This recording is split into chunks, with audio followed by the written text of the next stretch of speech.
Hi everyone, I'm Sumit, and this is the first video of our cloud series.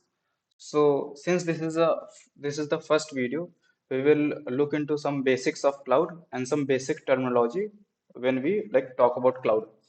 So, the main objective when we study cloud, our main objective is to move from on-premise servers to cloud. Now, what is on-premise server?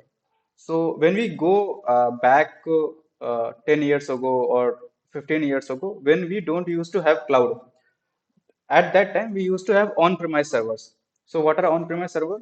For example, if you want to host a website or host an app or anything, you need to have servers, right?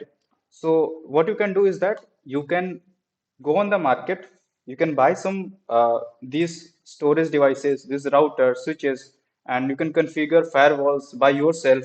And uh, using this thing, you can make your own server and host your web application or app, anything. But the problem is that you need to own everything. You have to go on the market and buy these things, and you own things. Or you can rent these things from hosting providers. There are multiple hosting providers nowadays, like GoDaddy, Hostinger, and etc. But in the cloud, you can access these things on demand without renting or owning them. Like, uh, and it's give us elasticity. For example, I have some X amount of traffic in my website, but after an hour, the traffic get increases. So what I can do? If I had on-premise server, then I can't do much actually, because I have to there is one solution. There is only one solution when if I have on-premise server in this case, either I can go on the market and buy some these kind of things, or I can rent these things and I can set up some load balancer between like my two servers, and I can route the traffic according to amount of the amount of traffic I am getting on my website. But in the cloud, I don't have to worry about these things because it gives us elasticity.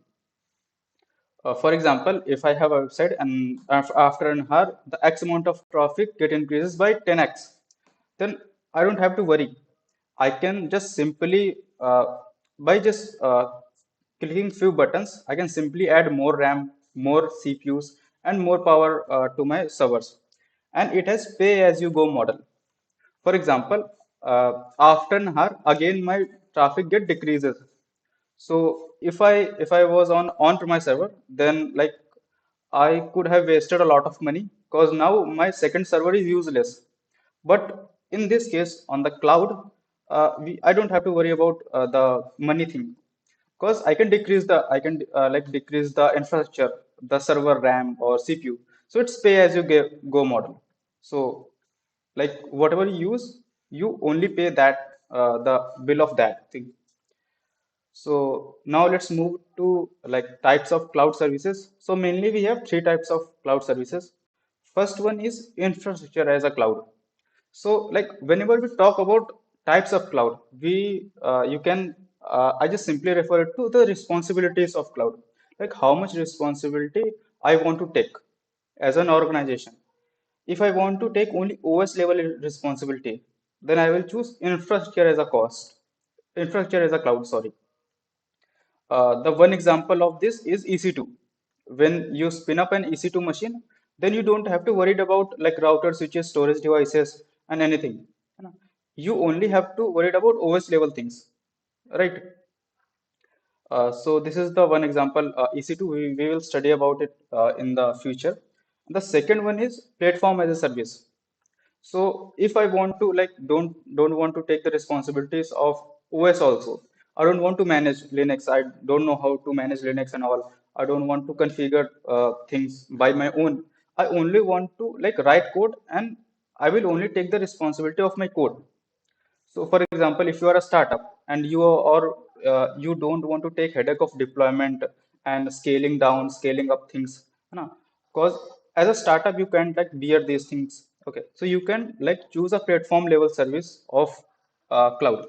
So you only will worry about your cloud level, sorry, code level responsibility. You just write code, and all the other things will take care by AWS.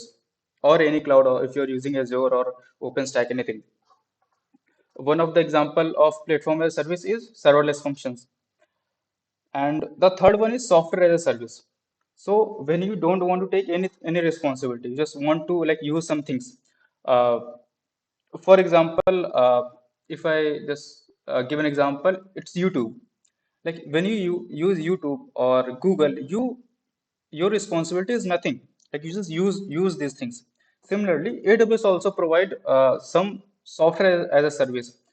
When you like you want to use as a service, you can refer it to as some CRMs and all. So you just use these softwares. So these kind of like types of cloud services, you have mainly three types of cloud services. So now let's move to control over cloud. So the first one is private cloud. Okay. So whenever we like use private cloud, then you have to own the hardware. You have to install the softwares and configure it, and only you use this cloud. For example, if I have some physical servers, some physical storage devices, firewall, anything, so I can install some cloud software on it, and I can make my on-premise server as a cloud, but I can only scale up at the point that my on-premise servers can handle it. Okay. And the second one is public cloud. Of course, one good example is AWS, Azure, and anything. It gives us economy of scale. Like I don't have to worry about like RAM, CPU, anything.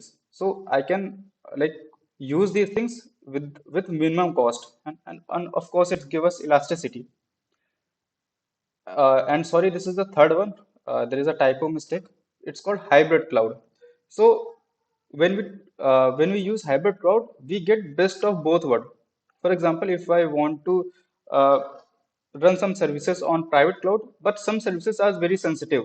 I can't expose. I can trust any cloud provider like AWS, Azure, or GCP. I can trust them. It is that sensitive information. So I can spin up some like OpenStack private cloud, and I can link my private cloud and public cloud together. So that's way I can use a hybrid cloud. And of course, the fourth one is multi-cloud. For example, in big organization, they use multiple cloud providers. Like they also use AWS, they also use Azure, they also use GCP, and they also use private cloud like OpenStack, uh, due to like their dynamicness of code and dynamicness of their deployments and these kind of things. Now let's move to Amazon Web Services, AWS. The first point is that of course it's an Amazon company, and it's provide on-demand cloud, and it has pay-as-you-go model. So some like services of AWS is compute, storage, database, media, ML, analytics, satellite data, IoT, and so much more. You can go on and on. They have like that much services. So now let's talk about the global infrastructure of AWS. So AWS mainly have two things.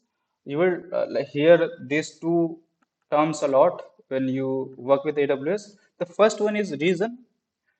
The reason is a physical location. Reason could be Mumbai, reason could be Ohio, reason could be like anything, like any physical location. And in one region, you have availability zone. Availability zone is nothing but data center. You can refer it to as data center. So in all over world, Amazon have a uh, lot of reasons. Reasons means physical location, and in those physical location, Amazon has built some data centers. For example, you can refer this region as a Mumbai, and in the Mumbai region, in the whole of Mumbai, the different location of Mumbai, they have built uh, three like availability zone data centers.